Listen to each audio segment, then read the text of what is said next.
jangan datang sendirian. Saya termasuk yang dulu ditolak orang karena datang sendirian.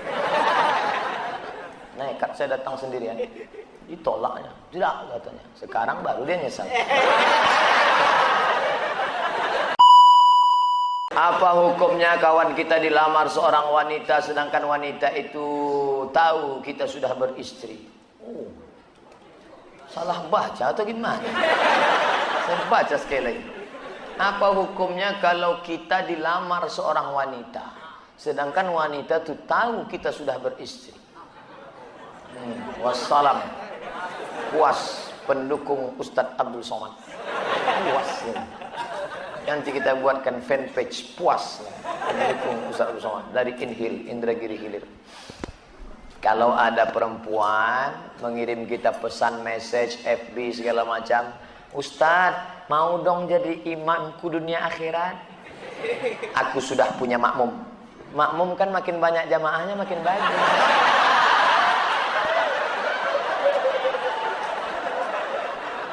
Kita ini negara hukum. Jangan main nikah siri saja. Ada diatur dalam kompilasi hukum Islam Indonesia. Siapa yang mau poligami maka harus izin dari istri pertama. Adinda, sudikah engkau masuk surga dengan cara secepat kilat? Mau. Kau berbagi kebahagiaan dengan orang lain. Caranya bang, kau bagilah lakimu ini kepada yang lain. Tadi buatnya lah, saya yang bertanda tangan di bawah ini dengan ini setuju bahwa suami saya menikah dengan setuju. Lalu dibawalah ke kantor pengadilan, disahkan oleh hakim. Nanti hakim mengadakan sidang, lalu dia tanya, apakah ibu setuju suami ibu menikah lagi? Setuju Pak Hakim. Gitu prosesnya, jangan main siri-siri aja. Ini diam, tiba-tiba siri berkelahi pecah. Itu sama orang menghilangkan bau jengkol dimakannya petai. Muncul masalah-masalah baru. Hilangkan masalah, jangan membuat masalah. Hilangkan masalah, mengatasi masalah tanpa masalah. Pegadaian syariah. Pak Ustadz, saya mau bertanya bagaimana cara ampuh melamar anak orang supaya luluh hatinya.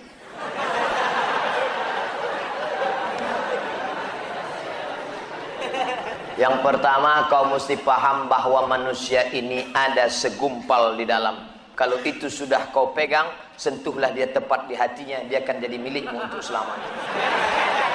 Nah, siapa yang punya hati itu? Allah. Ya muqallibal qulub, wahai engkau yang membolak-balikkan hati, sabbit qalbi, kokohkan hatiku, kokohkan hatinya ya Allah, hati. Insya Allah kau datang atas nama Allah, langkahkan kaki kanan, tapi jangan datang sendirian. Bawalah alim ulama, cerdik pandai, tokoh masyarakat, orang yang didulukan selangkah, ditinggikan seranting, batangnya tempat bersandar, daunnya tempat bernaung, akarnya tempat bersila.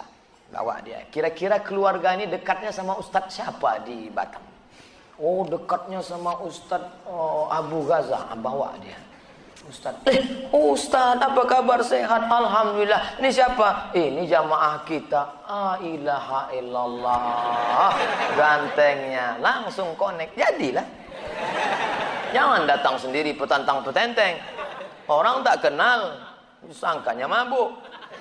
Kau mau apa? Kupinang anakmu dengan bismillah. Oh, ngamuklah dia. Berapa banyak niat yang baik karena diawali dengan cara yang baik, yang tak baik salah, gagal. Bawa orang tua, jangan datang sendirian. Saya termasuk yang dulu ditolak orang karena datang sendirian. Nekat saya datang sendirian, ditolaknya, tidak katanya. Sekarang baru dia nyesal.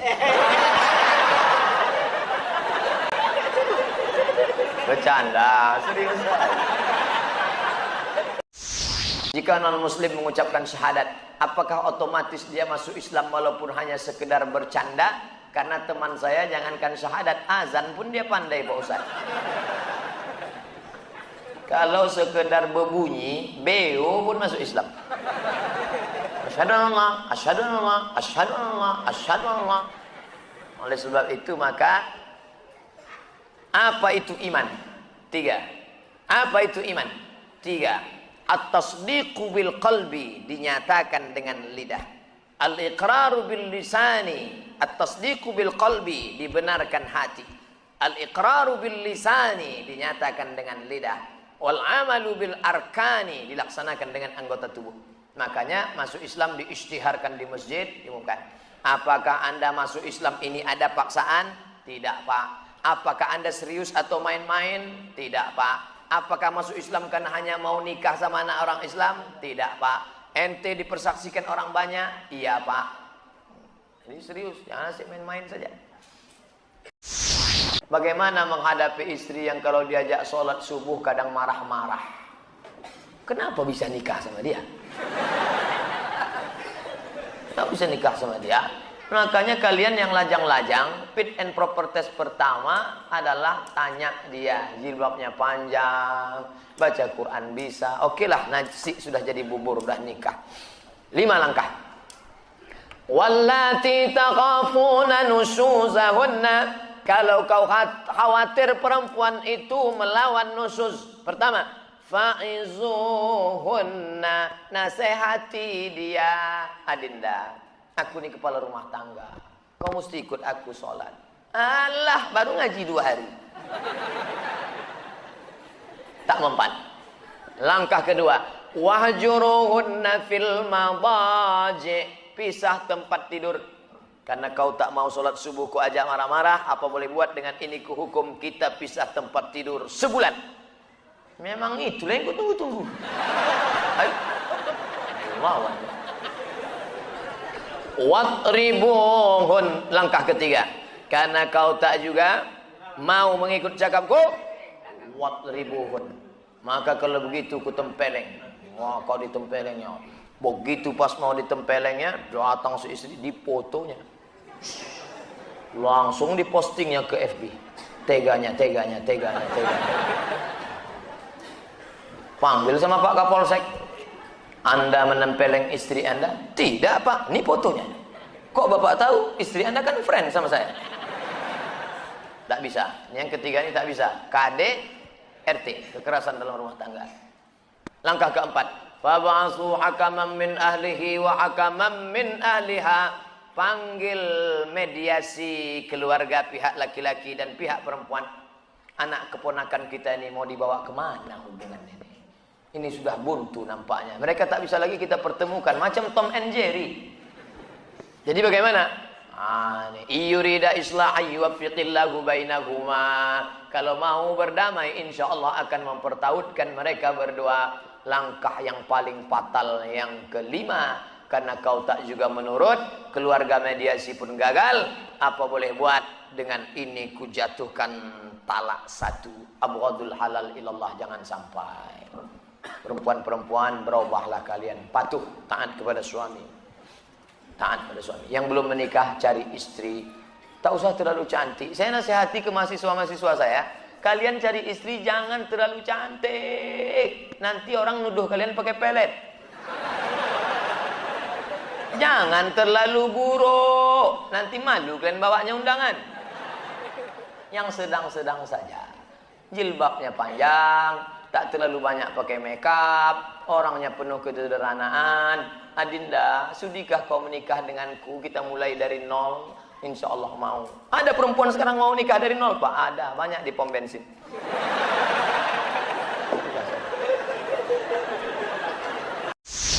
Saya sudah sering mendengar ceramah Pak Ustadz di YouTube, sangat senang dengar ceramahnya. Jadi biasanya ujung-ujungnya tak enak nih.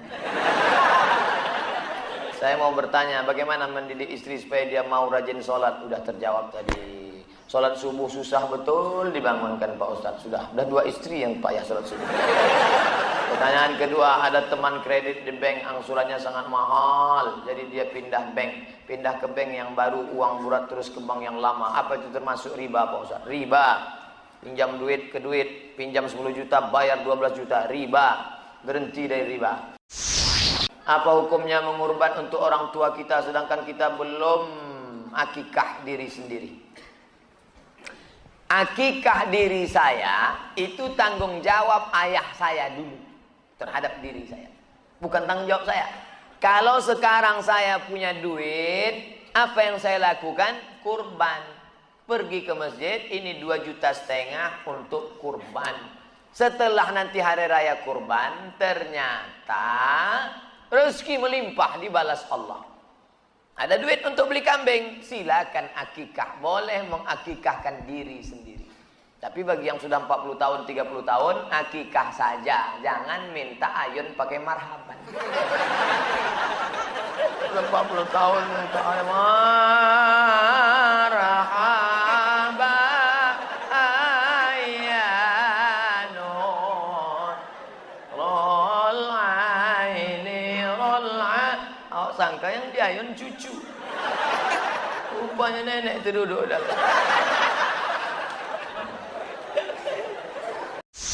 Bolehkah berbicara saat tawaf? Boleh. Tapi yang tak batal. Berbicara saat tawaf tak batal. Tapi jangan asyik bercakap aja selama tawaf. Hajar Aswad. Rukun Syami. Rukun Iraqi. Rukun Yamani. Dari Hajar Aswad, apa yang dibaca? Subhanallah walhamdulillah wa la ilaha illallah wallahu akbar. Subhanallah walhamdulillah wa la ilaha illallah wallahu akbar. Subhanallah walhamdulillah wa la ilaha illallah akbar. Dari rukun Yamani ke Hajar Aswad, doanya berubah. Rabbana atina fid dunya hasanah wa fil akhirati hasanah wa qina azabannar. Rabbana atina fid dunya hasanah sampai ke sini. Saya Pak Ustadz baca putaran 1, putaran 2, putaran 3, berputar-putar kepala saya. Kenapa kau belum bayar? ONH, saya belum hafal bacaannya. Tidak ada rukun qauli dalam haji. Andai tak hafal tak apa-apa. Andai ada orang haji itu diam saja mulutnya. Waktu tawaf diam aja sah. Haji apa namanya? Haji diam.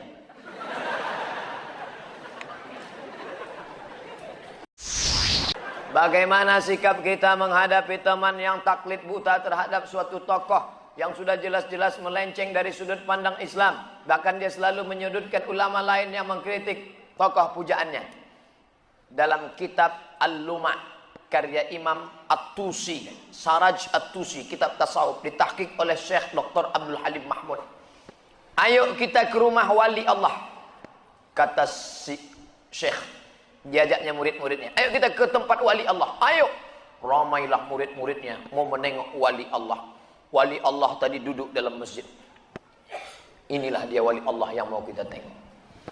Lalu si wali Allah tadi meludah dalam masjid. Maka saat itu juga Syekh mengatakan, ayo kita tegak, kita tinggalkan dia. Dia bukan wali Allah, dia wali setan. Kenapa begitu Syekh? Karena dia meludah dalam masjid bertentangan dengan syariat. Idza ra'aitar rajul, kalau kau tengok ada orang yamshi 'alal ma', bisa berjalan di atas air, yatiru fil hawa, bisa terbang di atas awan, la taghtar, jangan kau tertipu, karena setan bisa melakukan itu. Tapi pandanglah bagaimana istiqomahnya. Jangan terpukau karena dianggap wali Allah. Jangan terpukau karena dia adalah profesor, doktor, insinyur, kiai, haji, buya. Jangan terpukau karena dia terkenal di YouTube, fanpage, Twitter, BBM, WhatsApp. Tapi pandanglah istiqomahnya sholat berjamaah. Pandangnya dalam amar ma'ruf nahi mungkar. Kalau kau sesuai dengan Quran dan Sunnah, ku ikuti. Tapi kalau tidak, ku tinggalkan. Ada rule of the game. Ada aturan. Jangan taklid fanatik buta. Bagaimana pandangan Islam yang baik dalam mencari pendamping hidup seorang istri? 4 orang Pak Ustaz. Sifatnya 4. Tungkahul mar'atu li arba'. Perempuan dinikahi karena 4. Apa yang pertama? 5 liha, karena kaya. Kenapa kau nikahi dia? Manalah Pak Ustaz, ku tengok cincinnya 3 biji. Kaya, tak salah. Wali hasabiha. Kenapa kau nikahi dia? Keturunan Pak Ustaz, darah biru.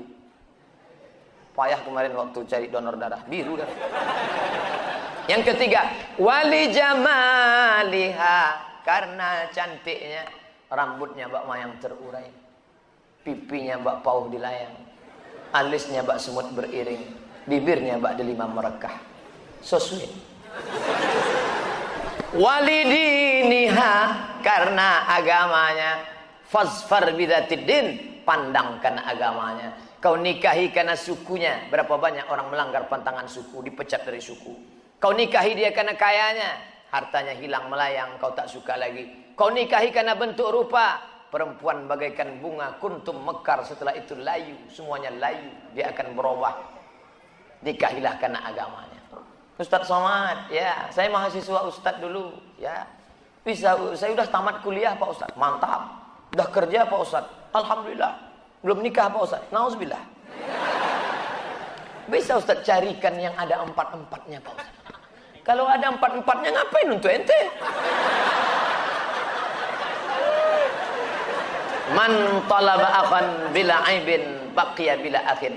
Siapa mencari kawan yang tak bercacat, seumur hidup tak akan berkawan. Menikah bukan mencari kesempurnaan, menikah menutupi segala kekurangan. Semenit setelah akad, mulailah kau nampak segala kekurangannya. Kurang cantik, kurang tinggi, kurang putih, kurang mancung, kurang. Maka setelah nikah, kau tutupilah segala kekurangannya. Setelah dapat, inilah dunia akhirat Pak Ustadz. Jangan lagi matamu liar kemana-mana. Kalau laki-laki sudah menikah, nampaknya perempuan cantik di jalan, pulanglah ke rumah. Apa yang ada pada perempuan di jalan itu, ada juga di rumah. Walaupun bentuknya agak lain sedikit. Apa hukumnya jika saya sholat sambil menutup mata agar sholat saya menjadi lebih khusyuk? Apakah ini tak boleh Pak Ustadz? Sebab dulu saya pernah tanya hal ini pada dosen agama, katanya ini tak boleh karena dianggap tak sopan pada Allah. Sementara jika mata saya terbuka, saya sulit untuk khusyuk. Adakah solusi untuk saya Pak Ustadz? Thanks. Ada gambar senyum. Titik 2. Sekarang saya mau menunjukkan beberapa riwayat sahabat Nabi itu sholatnya pejam mata atau buka mata. Jangan jawab. Nabi jadi imam, sahabat di belakang. Ketika sedang sholat, Nabi buka selopnya, sendalnya. Waktu itu Masjid Nabawi pasir. Nabi buka selopnya, semua sahabat yang ada di belakang membuka selop. Kira-kira sahabat di belakang pejam mata atau buka mata? Buka, karena kalau pejam mana dia tahu. Uqtulul aswadaini fi shalah. Bunuhlah dua yang hitam ketika kau sedang sholat. Allahu Akbar. Lewat dua yang hitam. Apa yang hitam itu? Kalajengking dengan ular. Bunuh. Kira-kira orang sholat bisa ada dua yang hitam lewat, dia tahu matanya terbuka atau tertutup? Terbuka. Kalau tertutup, tiba-tiba udah tegak anaconda. Nah, terbuka. Jadi masalah sholat terbuka atau tertutup, terbuka. Tapi ada saat tertentu kita mesti tutup. Saya pernah mengalami. Pas di depan saya pakai baju kaos, tertulis di belakangnya, hidup memang susah, jangan bikin susah. Asal saya buka, terbaca Pak.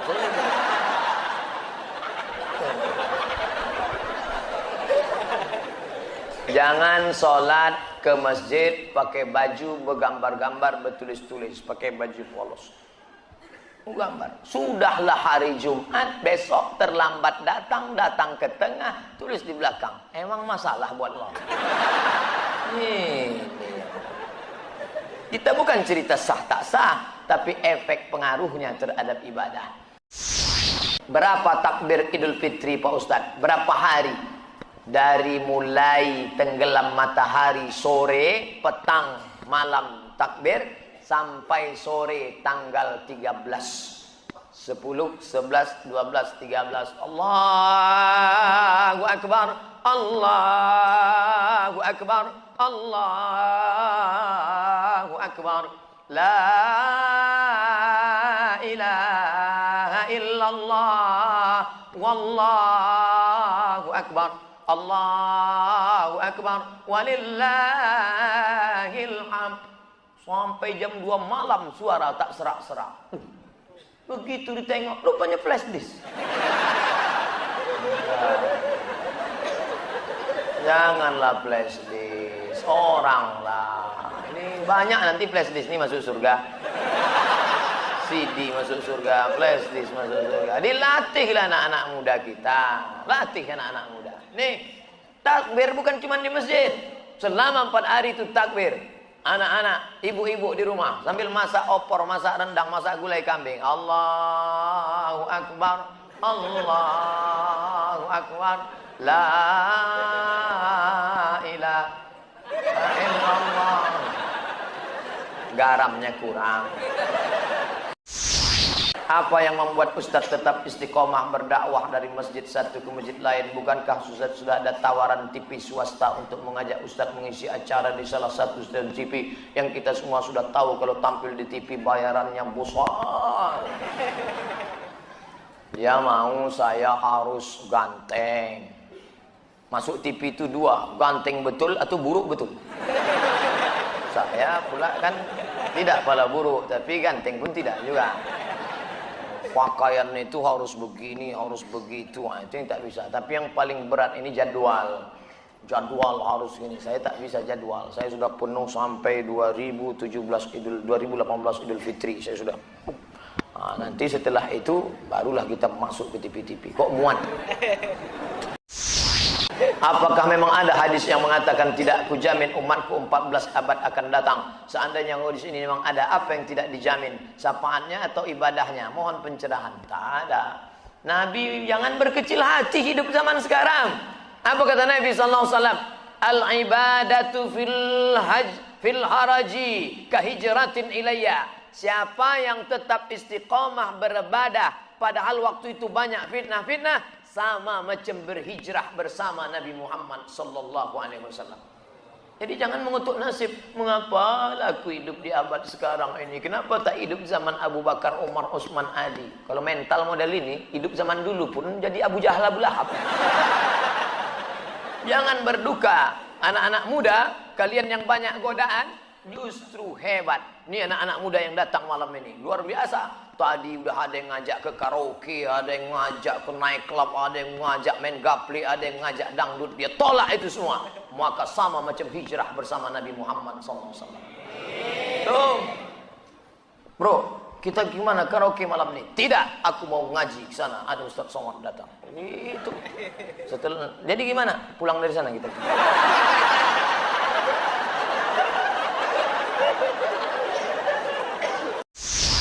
Ada suatu hadis yang mengatakan bahwa menikah itu adalah sunnahku. Barang siapa yang tak mengikut sunnahku maka dia bukan umatku. Bagaimana dengan Imam Syafi'i? Karena dalam buku autobiografi Imam Syafi'i mengatakan beliau tak nikah. Imam Syafi'i menikah. Dari mana Ustaz tahu Imam Syafi'i menikah?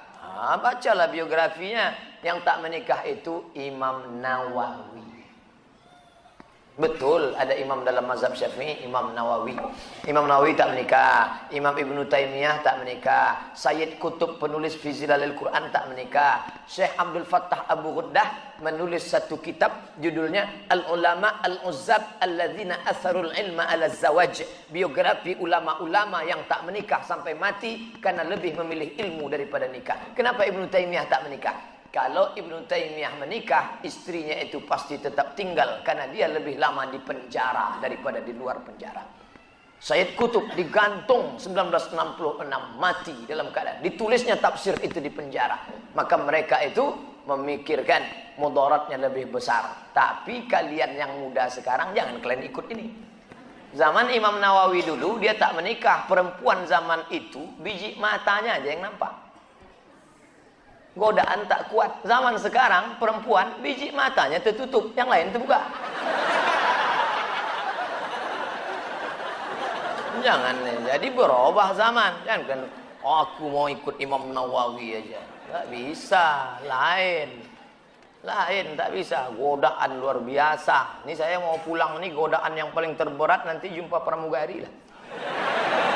Besok habis sholat Jumat mau pulang. Sudah jelas pakai peci, pakai baju koko, pasang muka seram mau lewat. Tetap ditegurnya. Nomor berapa? La ilaha illallah. Udah dapat nomor kursi duduk saya. Sengaja tak ada senyum-senyum. Tetap dia datang. Bapak seatbeltnya udah dipasang. Astagfirullahaladzim. Ramah betul lah dia. Silap pula lama-lama. Apakah hukum dalam Islam bila seorang ayah tiri memisahkan atau memutus tali silaturahim seorang anak kandung dan ibu kandungnya? Berdosakah jika seorang istri apa hukum memutus tali silaturahim? La yadkhulul jannah, tak masuk surga. Qati'ur rahim, orang yang memutus tali silaturahim. Ayah tiri dipisahkannya, nikah dia dengan perempuan, lalu dia tak suka sama anak ini, aku suka sama engkau, anak mau pergi sana, memutus tali silaturahim. Kalian yang ada niat nikah sama janda, terimalah janda sepaket. Jangan mau dia saja, anaknya tak mau. Perempuan ini pun kenapa dia lebih memilih lelaki ini daripada anaknya? Ini bisa jadi mantan suami, tapi tak ada mantan anak. Kok bisa dia lebih milih? Nanti setelah kau jelek, lapuk, lisut, ditinggalkannya, anakmu itu juga yang akan memelihara kau. Hati-hati. Ustaz, saya sedang kesulitan harta. Hutang saya banyak, anak saya 5 orang, tapi rumah cuma 1 kamar, sehingga tidur berdesakan. Tolong berikan saya jalan keluar. Nabi mengajarkan doa. Ya Allah, ya Rasulullah, aku dililit utang. Kata Nabi, kau baca doa ni. Hadis riwayat Ahmad bin Hanbal. Allahumma inni a'udzubika minal hammi wal hazan wal ajzi wal kasal wal jubni wal bukhul wa dhala'id daini wa ghalabatir rijal. Allahumma inni a'udzubika minal hammi, jauhkan aku dari susah hati, wal hazan, kesulitan, wal ajzi, sifat lemah, wal kasal, malas, wal jubni, pengecut, wal bukhli, pelit, wa dhala'id daini, dililit hutang, wa ghalabatir rijal, dikuasai orang lain. Bangkit semangat, hilang pengecut, bekerja, rezeki terbuka. Kerja, kerja, kerja. Apa yang mau dikerjakan? Ini yang jadi masalah. Mereka keluar dari Islam, bagaimana anak panah keluar dari busurnya? Apakah masalah yang bisa dikatakan hadis tersebut, Pak Ustadz? Ramhu, anak panah, keluar dari qaus, sebagaimana melesatnya anak panah keluar dari, begitulah mereka keluar dari Islam. Apakah karena mereka tidak hafal Quran? Mereka baca Quran, tapi Quran itu hanya lewat di ujung lidah, tak sampai masuk ke dalam hanajirahum, hanya ke tenggorokan saja. Mereka keluar dari Islam seperti melesatnya busur dari anak panah dari busurnya. Siapa itu? Orang Khawarij yang mengkafirkan Sayyidina Ali, Sayyidina Amr bin As, Sayyidina Muawiyah. Mereka menikam Sayyidina Ali radhiyallahu an. Ini 3 orang ini harus dibunuh.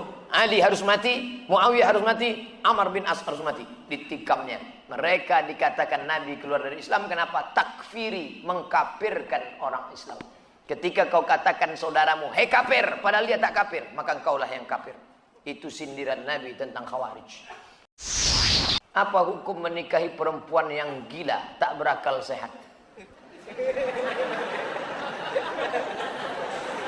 Al-uyub al-musyawwahah. Ada beberapa aib, cacat, perempuan boleh diceraikan, bukan wajib, tapi terserah dia. Menikah dia, tiba-tiba perempuan itu gila, maka termasuk uyub musyawwahah.